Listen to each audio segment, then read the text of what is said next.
Mega హీరోలు Ram Charan, Allu అర్జున్లకు pan India స్థాయిలో ప్రేక్షకుల్లో ఏ స్థాయిలో గుర్తింపు ఉందో ప్రత్యేకంగా చెప్పాల్సిన అవసరం లేదు.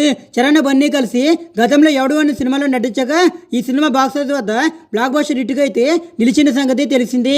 అయితే చరణ్, బన్నీ కాంబినేషన్లు భారీ మల్టీస్టార్ దిశగా అడుగులు పడుతున్నాయని ఇండస్ట్రీ వర్గాల్లో జోరుగా వినిపిస్తుంది. చరణ్, అల్లు అర్జున్ కాంబో మూవీ గురించి వైరల్ అవుతున్న వార్తలు నిజమైతే మాత్రం అభిమానుల సంతోషానికి అవధులు ఉండవనే సంగతి తెలిసింది.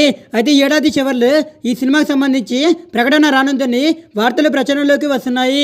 అయితే చరణ్, బన్నీ వేరువేరు సినిమాలతో బిజీగా ఉన్న నేపథ్యంలో ఈ కాంబినేషన్లో సినిమా రావడం సులువైన విషయం కాదని అభిమానులు కూడా భావిస్తున్నారు. చరణ్, బన్నీ కాంబినేషన్ కు సంబంధించి మెగా కాంపౌండ్ నుంచి రాబోయే రోజుల్లో పూర్తి స్థాయిలో అయితే క్లారిటీ రానుంది. మరోవైపు డిసెంబర్లో గేమ్ చేంజర్, పుష్పాదిరి సినిమాలు కూడా కొన్ని నెలల గ్యాప్లోనే థియేటర్లో రిలీజ్ కానున్నాయి. ఈ రెండు సినిమాలపై మంచి అంచనాలు కూడా నెలకొనగా ఈ సినిమాలలో ఏ సినిమా పైచేయి సాధిస్తుందనే ప్రశ్నకు సంబంధించి జవాబు కూడా దొరకాల్సి ఉంది. పుష్ప పార్ట్ 1 సినిమాకు సీక్వెల్ గా తెరకెక్కుతుండగా game changer cinema Shankar direction లో తెరకెక్కుతుంది.